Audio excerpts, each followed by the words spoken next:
ಕಪ್ಪೆ ಚಿಪ್ಪು ತೆಗೆಯಲು ಹೋಗಿ 10 ಮಂದಿ ಜಲಸಮಾಧಿ ಆಗಿದ್ದಾರೆ. ಕಾರವಾರದ ಬಳಿ ಘೋರ ದುರಂತ, ಸಾವಿನ ಸಂಖ್ಯೆ ಹೆಚ್ಚುವ ಸಾಧ್ಯತೆ ಇಲ್ಲಿ ಕಾಣಿಸ್ತಾ ಇರುವಂತದ್ದು. CM Siddaramaiah, DCM DK Shivakumar ಸಂತಾಪವನ್ನು ವ್ಯಕ್ತಪಡಿಸಿದ್ದಾರೆ. ಕಪ್ಪೆ ಚಿಪ್ಪು ತೆಗೆಯಲು ಹೋಗಿ 10 ಮಂದಿ ಜಲಸಮಾಧಿ. ಕಾರವಾರದ ಬಳಿ ಘೋರ ದುರಂತ, ಸಾವಿನ ಸಂಖ್ಯೆ ಹೆಚ್ಚುವ ಸಾಧ್ಯತೆ ಇದೆ. CM Siddaramaiah, DCM DK Shivakumar ಸಂತಾಪವನ್ನು ವ್ಯಕ್ತಪಡಿಸಿದ್ದಾರೆ. ಮೃತರ ಕುಟುಂಬಗಳಿಗೆ ತಲಾ 5 ಲಕ್ಷ ಪರಿಹಾರ ಘೋಷಣೆ ಮಾಡಿದೆ. ದೇವನಹಳ್ಳಿಯಲ್ಲಿ ಮುಖ್ಯಮಂತ್ರಿ ಸಿದ್ದರಾಮಯ್ಯ ಹೇಳಿಕೆಯನ್ನ ಕೊಟ್ಟಿದ್ದಾರೆ. ಕಾರವಾರ ದುರಂತ ದುಃಖ ತಂದಿದೆ ಎಂದ ಡಿಕೆ ಶಿವಕುಮಾರ್,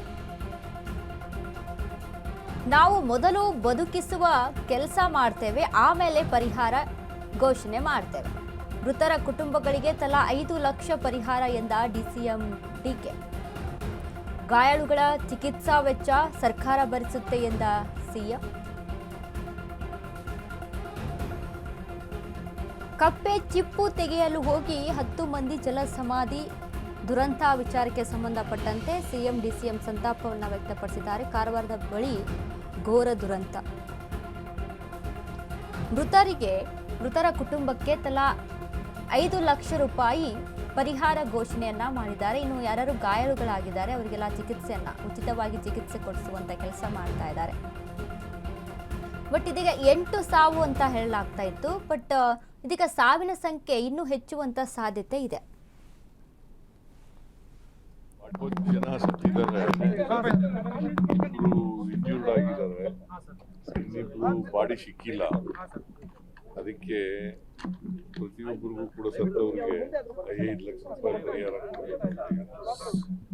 ಅಲ್ಲಿ ನಮ್ಮ ಮಕ್ಕಳ ವೈದ್ಯ ಫೋನ್ ಮಾಡಿದ್ರು, 5 ಲಕ್ಷ ಕೊಡಿ, ಅನೌನ್ಸ್ ಮಾಡಿ ಅಂತ ಹೇಳಿ. ಮತ್ತೆ ಯಾರು ಇಂಜೂರ್ಡ್ ಆಗಿದ್ದಾರೆ ಅವರು ಇನ್ನು ಬದುಕಿದ್ದಾರೆ, ಅವರಿಗೆ ಪೂರ ಖರ್ಚೆಲ್ಲ ನಾವೇ ನೋಡ್ಕೊತೀವಿ ಅಂತ ಹೇಳಿ. ನಾನು ಈಗ ಇಮಿಡಿಯೇಟ್ ಆಗಿ ಅವ್ರು ಓಡ್ತಾ ಇದ್ದಾರೆ, ವೈದ್ಯರವರು ಇಲ್ಲಿಗೆ ಬಂದ್ಬಿಟ್ಟು ಒಂದು 5 ನಿಮಿಷ ಇದ್ದು ಹೊರಡಿ ಅಂತ ಹೇಳಿದ್ದೀನಿ. ಲೇಟ್ ಆಗ್ತದೆ, ಏನು ಕ್ರಮ ಮಾಡಬೇಕು ಸರ್ಕಾರದ ವತಿಯಿಂದ ಈಗಾಗಲೇ ಎಲ್ಲ ಕ್ರಮ ಕೈಗೊಂಡಿದೆ. ಕೆಲಸ ಪರಿಹಾರ ಅಂತ ಇದು ಮಾಡಿ ಜನ ಬದುಕಿಸೋದು ನೋಡ್ಬೇಕು.